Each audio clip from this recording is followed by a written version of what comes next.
Welcome to Telugu news. నేను మీ anchor Sharath. Jubilee Hills bypoll ఎలక్షన్లో ఇప్పటికే 3 పార్టీలు కూడా వాళ్ళ క్యాండిడేట్స్ అయితే అనౌన్స్ చేయడం జరిగింది. అండ్ కాంగ్రెస్ నుంచి అవ్వచ్చు, అలాగే బీఆర్ఎస్ పార్టీ నుంచి, అలాగే బీజేపీ నుంచి కూడా పోటీ అయితే చాలా గట్టిగా ఉంది. ఇప్పుడు మనం జూబ్లీ హిల్స్లో కొంతమందిని అడిగి తెలుసుకునే ప్రయత్నం చేద్దాం. అసలు ఎవరికి గెలిచే అవకాశాలు ఎక్కువ ఉన్నాయి, ఎవరు గెలవబోతున్నారు అనేది కూడా మనం ఇప్పుడు వాళ్ళని అడిగి తెలుసుకునే ప్రయత్నం చేద్దాం. బ్రో చెప్పండి. ఆల్రెడీ 3 క్యాండిడేట్లను కూడా అనౌన్స్ చేయడం జరిగింది, బీజేపీ, బీఆర్ఎస్ మరియు కాంగ్రెస్ నుంచి. సో ఎవరు గెలిచే అవకాశాలు ఉన్నాయి, ఎవరికి బాగా అనౌన్సే కాదు, నామినేషన్ కూడా వేయడం జరిగింది. పార్టీ నుంచి వాళ్ళ పార్టీ నుంచి చేయడం జరిగింది. సో ఇప్పుడు 53 మంది నామినేషన్ చేయడం జరిగింది. సో వాళ్ళ ప్రచారంలో వాళ్ళు దూసుకెళ్తున్నారు. కానీ అవునన్నా కాదన్న జగమెరిగిన సత్యము, ఈ జూబ్లీ హిల్స్ గడ్డకి ఏ పిల్లవాడినైనా ఏ పెద్దవారైనా అడిగితే ఒక్కటే మాట్లాడతారు, నవీన్ యాదవ్ గెలవబోతున్నారు. సో అవునన్నా కదా, కాంగ్రెస్ పార్టీతో సంబంధం లేదు.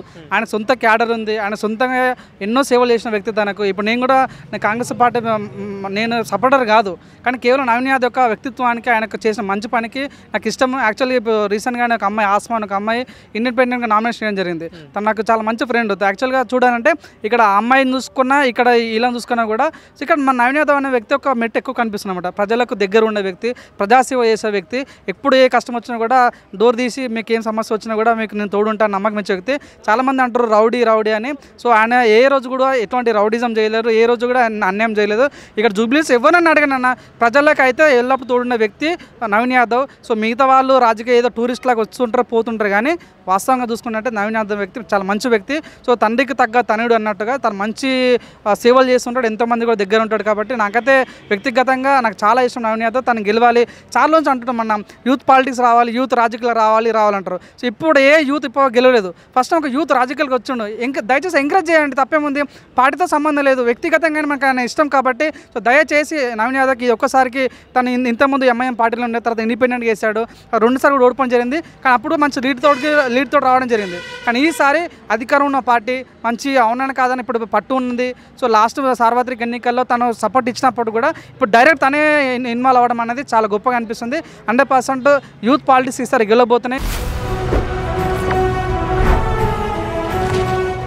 కాంగ్రెస్ నుంచి నవీన్ యాదవ్ గారు నిలబడుతున్నారు, తర్వాత బీఆర్ఎస్ నుంచి మాగంటి సునీత గారు, అండ్ లంకల్ దీపక్ రెడ్డి బీజేపీ నుంచి. ఈ ముగ్గురులో ఎవరికి విజయ అవకాశాలు ఎక్కువ ఉన్నాయి, ప్రజలు ఎవరి వైపు మొగ్గు చూపే అవకాశాలు ఉన్నాయనుకుంటున్నారు? బీజేపీ లంకల్ దీపక్ రెడ్డి గారిది పెద్దగా ప్రాధాన్యత కనిపించట్లేదు. కానీ ఉత్కంఠభరితంగా చాలా ఉత్కంఠభరితంగా బీఆర్ఎస్ మధ్య కాంగ్రెస్ మధ్య గట్టిగానే ఉంది మన అనాలిసిస్ ప్రకారం. ఎందుకంటే మనం ఏ పార్టీకి సంబంధించిన వ్యక్తులు కాదు కాబట్టి క్లియర్గా మనం ప్రతిదీ విషయం అవగాహన చేసుకున్న తర్వాత చెప్తున్న మాట ఇది. ఎందుకంటే ఇక్కడ పబ్లిసిటీ వేస్గా చూస్తే మన నవీన్ యాదవ్ గారు కొంచెం ముందులో ఉన్నాడు, కానీ గ్రౌండ్ లెవెల్లో చూస్తే బీఆర్ఎస్ కూడా గట్టిగానే పాతుకుని పోతుంది. అంత సామాన్యంగా ఏమైనా గెలుపు అనేది కనిపించట్లేదు. కానీ ఓ రకంగా చెప్పాలంటే నవీన్ యాదవ్ గెలుపు అవకాశాలు ఎక్కువగా కనపడుతున్నాయి. ఎందుకంటే ఇప్పుడున్న ఈ రోజుకున్నటువంటి ప్రజెంటేజ్ సిచ్యువేషన్ ప్రకారం నవీన్ యాదవ్ గెలుపు ఖచ్చితంగా 15 నుంచి 30 వేల ఓట్ల మెజారిటీతో గెలవచ్చని చెప్పి అంచనాలు ఉన్నాయి. కాబట్టి నవీన్ యాదవ్కి గెలుపు నిజంగా చెప్పాలంటే, దీని గురించి విశ్లేషణ మనం చేసుకోవాలంటే ఖచ్చితంగా నవీన్ యాదవ్ గారు గెలవాల్సిన అవసరం ఉంది. ఎందుకంటే కాంగ్రెస్ ప్రభుత్వం అధికారంలో ఉంది. తర్వాత ఏదైనా అభివృద్ధి చేసుకోవాలంటే వేళ ప్రభుత్వం అధికారంలో ఉన్న ఎమ్మెల్యేని గెలిపించుకోవడమే మంచిది ఎవరికైనా. నేను ఒక జూబ్లీ హిల్స్ వ్యక్తిగా నవీన్ యాదవ్ గారు మాకు పెద్దగా పరిచయం లేకపోయినప్పుడు కూడా జూబ్లీ హిల్స్ అభివృద్ధిని కోరుకోవాలి. కాబట్టి జూబ్లీ హిల్స్ అభివృద్ధి ఈ 3 సంవత్సరాల్లో మనం అన్ని నియోజకవర్గాల కన్నా కొంచెం ఎక్కువ చేసుకోవాలంటే నవీన్ యాదవ్ గెలవాల్సిన అవసరం ఎంతైనా. అయితే ఇప్పుడు మాగంటి సునీత గారికి ఏమన్నా అంటే ఫ్యామిలీ పరంగా ఈ సింపతి ఇదేమన్నా వర్కౌట్ అయ్యే ఛాన్సెస్ ఉన్నాయనుకుంటున్నారు? అంత సింపతి వర్కౌట్ అయ్యే ఛాన్స్ ఏం లేదండి. నేను గత 40 సంవత్సరాలుగా హైదరాబాద్లో ఉంటున్నాను. చాలా ఎన్నికలు చూశాను, చాలా చూశాను. కాకపోతే ఇంత టఫ్ పాలిటిక్స్ని ఎప్పుడు చూడలేదు. తర్వాత మనీ పాలిటిక్స్ని కూడా ఇంత మన తెలంగాణలో ఏం చూడలేదు. ఏదో కొద్దిగా ఖర్చు పెట్టేసి గెలిచేసేవాళ్ళు. కానీ ఇప్పుడు మాత్రం చాలా గట్టిగానే ఉంది. మనం చూస్తున్నాం కదా జనాలు ఎవరు ఎలా తిప్పుతున్నారు అనేది. ఎవరు గెలుస్తారు అనుకుంటున్నారు? ఒక్కటి చెప్తున్నా, ప్రజాప్రతినిధి ఎవరు కావాలంటే అనుక్షణం మనకు ఎల్లప్పుడూ తోడుగా ఉండాలి. మన ఇండ్లల్లో ఏమైనా ప్రాబ్లం అయినా కానీ అన్న ఇగో ఇట్లా సంగతి ఇట్లా అంటే నేనున్నా అని చెప్పేసి ఆయన కదిలి రావాలి. ఇంకొకటి చెప్తున్నా, ఒక మెడికల్ సీట్లు కానీ, ఒక విద్యాపరంగా కానీ, వైద్యం పరంగా కానీ, అన్న మా ఇండ్లకి ప్రాబ్లం అయింది, అన్న మా ఏరియాలకి తిప్పలైంది, ఇగో మా అన్న ఇగో ఈ ఏరియాలకి ఇది లేదన్న, ఈ వీధి లైట్లు పోయినాయి, అవి అనంగాల్ని ఏ లీడర్ అయితే మీకు అందుబాటులో ఉంటారో ఆ లీడర్కే మీరు ఓటేయండి. ఉన్నా చెప్తున్నా, ఒకటి నవీన్ అన్న ఉండడు, ఇంకా అమ్మ పేరు ఏముంది కదా, మాగంటి సునీత గారు ఉన్నారు, ఇంకొక ఆయన బీజేపీ దీపక్ రెడ్డి గారు ఉన్నారు. వాళ్ళందరూ ఉండొచ్చు, ఇప్పుడు పెద్ద పెద్ద పార్టీలు ఉండొచ్చు, కానీ మీకు అందుబాటులో ఎవరు ఉంటారో వాళ్ళకు ఓటేసుకోండి. ఇంకోటి, మంచిగా చదువుకున్న వ్యక్తి అయ్యి ఉండాలి. ఎప్పుడు ఎల్లప్పుడూ మీ పక్కనే ఉండి ఒక పండుగ అయినా పబ్బమైనా నేనున్నా అని వాళ్ళ ఇంట్లో వదిలేసి మీ ఇంటికాడికి వచ్చే నాయకుని మీరే ఎన్నుకోండి. ఒకటి చెప్తున్నా చూడండి, మీ పిల్లలు చదువుకుంటుంటే మీకు ఎంబీబీఎస్కి సీటు తీసుకుని కూడా డబ్బులు లేకుంటాయి. అటువంటిది ఒక లీడర్ దగ్గరకు పోతే, అయ్యా ప్లీజ్ అయ్యా జర చూడండి అయ్యా, నా బిడ్డ దిగో మీకు ఓటేసినాను అయ్యా అని అంటే, అరే మా పాప, నీ పాప కాదు మా పాప అని తీసుకొని పోయి ఎంబీబీఎస్ సీట్ల ఇప్పించి ఆయన కాలేజీలో చేర్పిస్తారు చూడు, అలాంటి వ్యక్తిని మీరు ఎన్నుకోండి. ఇక కొంతమంది ఇద్దరు పేర్లు ఉన్నాయి, మంచిగానే ఉన్నాయి పేర్లు, ఇద్దరు లీడర్ల పేర్లు. ఒక లీడర్ చనిపోయిండు, గోపీనాథ్ గారు, ఆయన కూడా బాగానే చేసిండు. కాకపోతే ఇప్పుడు నవీన్ అన్నది కూడా ఫాలోయింగ్ మంచిగా ఉన్నది. ఫాలోయింగ్ అంటే ఏదో ఇగో దాదాగిరి, రౌడీగిరి అది అని చెప్పేసి ఆయన మీద ఏదో అంటున్నారు, కానీ ఆయన మంచిగా చదువుకున్న వ్యక్తి. అటువంటి చదువుకున్న యువత మొత్తం కొత్త రక్తాన్ని కోరుకుంటున్నది, కొత్తది కోరుకుంటున్నారు. ఇప్పుడు సునీతమ్మ ఇప్పుడు ఏంటంటే, సునీతమ్మకు ఇప్పుడు ఆ అమ్మాయి ఎంటర్ అయింది, నవీన్ అన్న కూడా ఇప్పుడు ఎంటర్ అయ్యిండు, కానీ వాళ్ళ నాయన కాడ నుంచి వాళ్ళు సేవలు చేసుకుంటూనే వస్తున్నారు. ఇప్పుడు ఎవరికి ఓటేస్తారు అనేది మీకు అందుబాటులో, మీకోసం ఎవరైతే మీ అనుకొస్తారో వాళ్ళకు ఓటేయండి. ఇప్పుడు పార్టీలను చూడకండి, పార్టీలు అనేటివి ఏంటండి, ఇప్పుడు కార్యకర్తలు ఇస్ మెయిన్ ఇంపార్టెంట్ అన్న. వాళ్ళు జెండాలు మోస్తారు, ఆరాంసే ఇక అయిపోయి గెలవంగానే కార్యకర్తలను ఎక్కడ పట్టించుకోరండి.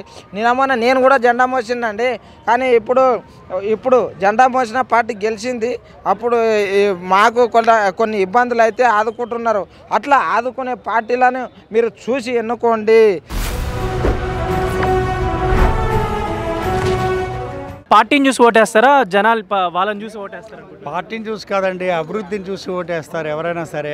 ఇప్పుడు మాగంటి సునీత గారు ఉన్నారంటే మాగంటి గోపీనాథ్ గారు భార్య, ఈయన నవీన్ యాదవ్ గారు ఉన్నారంటే ఆయన శ్రీశైలం యాదవ్ గారు, ఇది దీపారెడ్డి గారు బీజేపీ.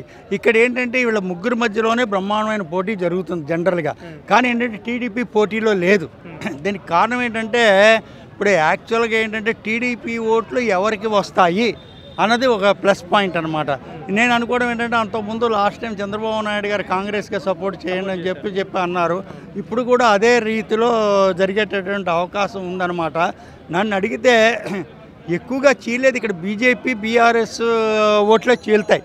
కాంగ్రెస్ వాళ్ళ ఓట్లు వాళ్ళకి యాజ్ ఇట్ ఈస్గా వచ్చేస్తాయి. ఎంఐఎం సపోర్ట్ కూడా వాళ్ళకి ఉంది. కాబట్టి నేను అనుకోవడం ఏంటంటే, కాంగ్రెస్కే విజయ అవకాశాలు ఎక్కువగా ఉన్నట్టుగా కనిపిస్తున్నాయి. అయితే సార్, ఇప్పుడు మాగంటి సునీత గారికి ఫ్యామిలీ పరంగా ఈ సింపతి ఏమైనా వర్కౌట్ అయ్యే ఛాన్స్ ఏమైనా ఉందా? ఇప్పుడు సింపతి ప్రస్తుతానికి అయితే వర్కౌట్ అయ్యే అవకాశం లేదండి. అంతకుముందు మాగంటి గోపీనాథ్ గారు కూడా ఆల్రెడీ ఆయన తెలుగుదేశం పార్టీలోంచి వచ్చిన వ్యక్తే. ఫస్ట్ స్టార్టింగ్లో ఆయన టీడీపీలోంచి గెలిచాడు, తర్వాత మళ్ళీ తన యొక్క వ్యక్తిగతంగా ఇక్కడ ఈ తెలంగాణలో ఇంకా టీడీపీ లేదు, కాబట్టి మనం ఇక్కడి నుంచి అవతల సైడ్కి వెళ్తేనే ఏమైనా మనకి ఉపయోగం ఉంటుందని ఆయన దాంట్లోకి వెళ్ళి తెలంగాణ యొక్క సెంటిమెంట్ తోటి ఆయన గెలిచారు. ఇప్పుడు సెంటిమెంట్ అన్నది చాలా మటుకు తగ్గిపోయింది. దానికి కారణం ఏంటంటే, ఈ కుంభకోణాలన్నీ బయటపడుతున్నాయి కదా, ఒక్కొక్క కుంభకోణం బయటపడడం వల్ల సెంటిమెంట్ తోటి ఇంక పని లేదు. కాబట్టి ఏంటంటే, రేవంత్ రెడ్డి గారు అభివృద్ధి చాలా బాగానే ఉంది. ఆయన కూడా మొత్తం ఎన్నో ప్రాజెక్టుల గురించి దాని గురించి చెప్తున్నారు. కేసీఆర్ గారు ఎప్పుడు ఫామ్ హౌస్కే పరిమితం అవుతున్నారు తప్ప ఆయన బయటకు వచ్చి ఎక్కువగా వాళ్ళ అబ్బాయి కేటీఆర్ గారే మొత్తం అంతా తీసుకున్నారు. ఆయనే అసలు యాక్చువల్గా నెక్స్ట్ ఇంకా సీఎం అయ్యేటటువంటి దీని కూడా ఏజ్ ప్రభావంలో కూడా కేసీఆర్ గారు అభివృద్ధి చేసినా ఆయన బయటకు వచ్చి ఎక్కువగా ఏమీ యాక్టివ్నెస్ లేదు. ఫామ్ హౌస్లోనే ఆయన పరిమితం అయిపోతున్నారు. యాక్చువల్గా నిజంగా కేసీఆర్ కనుక బయటకు వచ్చి ఎంతో ఇది చేస్తే కొద్దిగానైనా బాగుండేది. అలా లేకపోవడం మూలాన కాంగ్రెస్కు ప్లస్ పాయింట్ అయిపోయింది. నెక్స్ట్ ఏంటంటే బీజేపీ ఓట్లు చీలిపోయి అటు కాంగ్రెస్కి ఎటువంటి ఎఫెక్ట్ నాకేం కనిపించట్లే. ఎందుకంటే ఇటు తెలుగుదేశం పార్టీకి చెందినటువంటి వాళ్ళందరూ కూడా కాంగ్రెస్కు ఓటేస్తారు.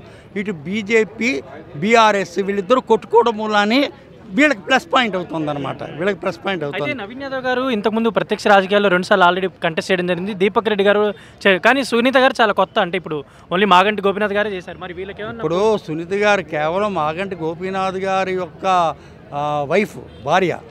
అలాగా ఏంటంటే ఆ సింపతితోటి మాగంటి గోపీనాథ్ గారు ఆల్రెడీ జూబ్లీహిల్స్ ఎన్నికల్లో ఎమ్మెల్యేగా గెలిచారు కాబట్టి వారు ఏవో కొన్ని అభివృద్ధి పనులు చేశారు కాబట్టి ఆ ప్లస్ పాయింట్ ఇది ఇప్పటి నుంచి కాదు కదా, ఎప్పటి నుంచో ఈ యొక్క సాంప్రదాయం కొనసాగుతోంది కదా. ఫ్యామిలీకి ఇవ్వడం అన్నది, ఎవరైనా చనిపోతే భార్యకి ఇవ్వడమో లేకపోతే ఇంకోళ్ళకి ఇవ్వడం, ఆ కుటుంబ సభ్యులకి ఇవ్వడం అన్నది ఈరోజు పెట్టినటువంటి సాంప్రదాయం కాదు. ఇది ఎప్పటి నుంచో అలా జరుగుతోంది.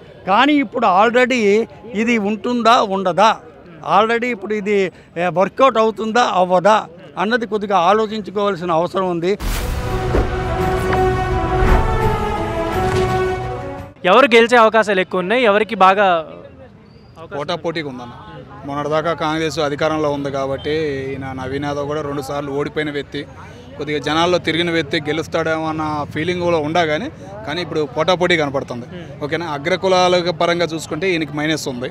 ఓకేనా, అట్లాగే బీఆర్ఎస్ సెంటిమెంట్ ఒక మైనస్ ఉంది. ఈ 2 మైనస్ల వల్ల కొద్దిగా ఓటమి అనేది మళ్ళీ కనబడిద్దా అనే ఫీలింగ్ అయితే మొన్నటి నుంచి కనపడుతుంది రీసెంట్గా. మరి పోటాపోటీగా ఉంది కాబట్టి మూమెంట్ అనేది చూడాలి భయ. అది అయితే ఇప్పుడు మాగంటి సునీత గారికి ఏమన్నా సింపతి వర్కౌట్ అయ్యే ఛాన్స్ ఏమైనా ఉందా? మొన్న కేసీఆర్ గారు బయటికి రానంత మటుకు ఏం కనపడలేదన్న. కేసీఆర్ గారు బయటకు వచ్చినాక ఎమ్మెల్యేలకు కానీ ఎమ్మెల్సీలకు కానీ కొద్దిగా దెబ్బ అనేది పడింది. వెళ్ళి కంపల్సరీగా చేయండి, ప్రచారం చేయండి, తిరగండి జనాల మధ్య అనేపాటికి తిరుగుతున్నారు. టీఆర్ఎస్ వాళ్ళు దగ్గర 4-5 రోజుల నుంచి ఆటోల్లో తిరుగుతున్నారు, బైకుల మీద తిరుగుతున్నారు, టీ పాయింట్ల దగ్గర పొద్దున్నే ప్రదర్శన ఇస్తున్నారు. వాళ్ళ సోషల్ మీడియాలో చూసా కాబట్టి నేను చెబుతున్నాను అన్న. అది అయితే ఇప్పుడు ముగ్గురులో కాంపిటీషన్ ఓన్లీ బీఆర్ఎస్కి కాంగ్రెస్కి మధ్యలోనే ఉంటుంది. బాగా పోటీ ఉందన్న. ముగ్గురు కాదు, దగ్గర 58 మంది ఇక్కడ నిలబడ్డారు. కాంగ్రెస్ మీద పగతో ఒక 20 మంది దాకా నామినేషన్లు వేయడం జరిగింది. అధికారంలో ఉన్న కాంగ్రెస్ పార్టీ అయినా కానీ ఇప్పుడు రోడ్లు వేస్తుంది. కానీ కొద్దిగా జూబ్లీహిల్స్ పరంగా ఏంటంటే రెంట్లు కొన్న ఓటర్స్ చాలామంది ఉన్నారు. ఓన్ ఇల్లు ఇస్తామని మోసం చేసిన రాజకీయ నాయకులు చాలామంది ఉన్నారు.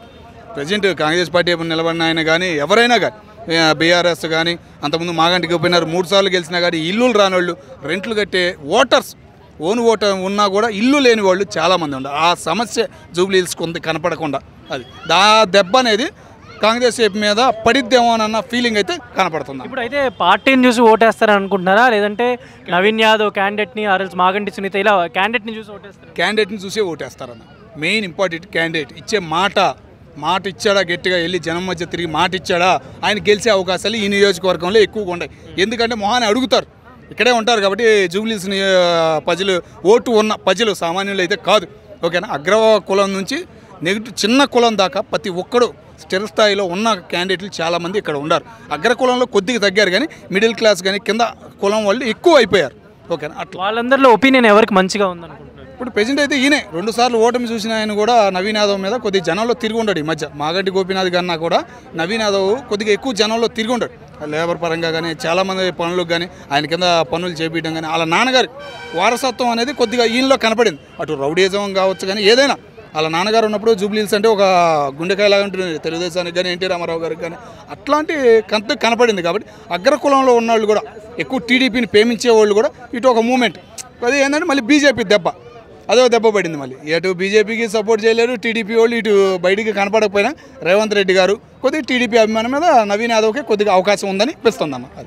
Thank you. రైట్.